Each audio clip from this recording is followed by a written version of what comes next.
ایک شہنشاہ دنیا کو فتح کرنے کے لیے نکلا. اس کا گزر افریقہ کی ایک ایسی بستی سے ہوا کہ جہاں کے باشندے بڑے پرسکون رہتے تھے. انہوں نے کبھی لڑائی جھگڑے کا نام نہ سنا تھا. فاتح اور مفتوح کے نام سے وہ آشنا تھے. جب شہنشاہ اس بستی میں پہنچا تو بستی کے لوگوں نے اس کا بڑا شاہانہ استقبال کیا اور اسے سردار کی جھونپڑی میں لے گئے. شہنشاہ دیکھ کر بڑا حیران ہوا کہ اس بستی کا سردار، اس قبیلے کا سردار ایک معمولی سی جھونپڑی میں رہ رہا ہے. وہ اس کے پاس بیٹھا، اس کی بڑی آہو بھگت کی گئی، پھلوں کے ساتھ اس کی دعوت کی گئی اور وہ وہاں پر اس سردار کے ساتھ باتوں میں مشغول تھا کہ اچانک دو قبائلی سردار کی اس جھونپڑی میں داخل ہوئے اور آ کر اور سردار کے سامنے اپنا ایک مقدمہ کہنے لگے. اس میں مدعی کہنے لگا کہ سردار، اس میں یہ وہ شخص ہے جس سے میں نے زمین خریدی ہے، اور جب میں زمین میں ہل چلا رہا تھا تو اس سے یہ ایک خزانہ برآمد ہوا. اب یہ خزانہ میں اسے دینا چاہتا ہوں، مگر یہ خزانہ مجھ سے دینا نہیں چاہتا. مدعی نے جب یہ دعویٰ کیا تو مدعا علیہ اس نے کہا کہ سردار، بات کچھ یوں ہے کہ میں نے اس کو اپنی یہ زمین بیچ دی ہے اور اس کی قیمت میں نے وصول کر لی ہے. اب اس میں سے جو کچھ نکلے گا وہ اس کا ہے، اس پر میرا کوئی حق نہیں. جبکہ مدعی یہ کہنے لگا کہ سردار، میں نے تو فقط زمین کی قیمت دی ہے اسے، اس زمین میں سے اگر کچھ نکلتا ہے تو وہ اسی کا تھا. تو سردار نے جب یہ بات سنی تو سردار یہ بات سننے کے بعد فیصلے کی طرف بڑھا اور اس نے پوچھا کہ کیا تم میں سے کوئی ایسا ہے جس کے ہاں لڑکا ہو؟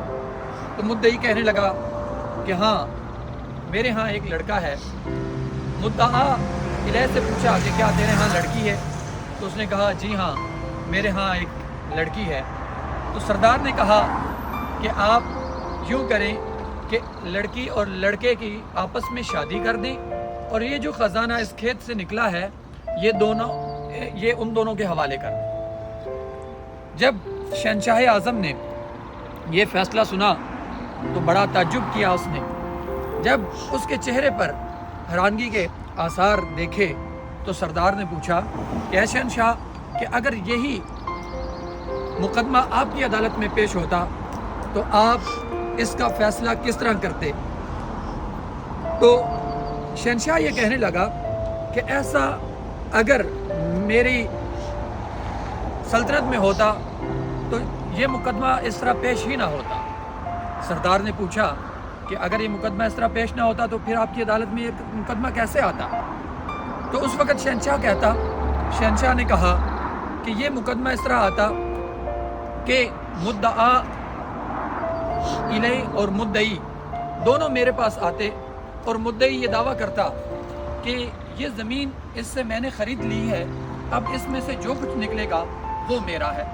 مدعا علیہ کہتا کہ نہیں، میں نے تو اسے فقط زمین بیچی تھی، زمین میں سے نکلنے والا خزانہ نہیں بیچا تھا، اس لیے یہ میرا ہے. تو سردار نے بڑے تعجب سے شہنشاہ سے پوچھا کہ اگر یہ مقدمہ اس طرح آپ کی عدالت میں پیش ہوتا تو پھر آپ اس پر فیصلہ کیسے کرتے؟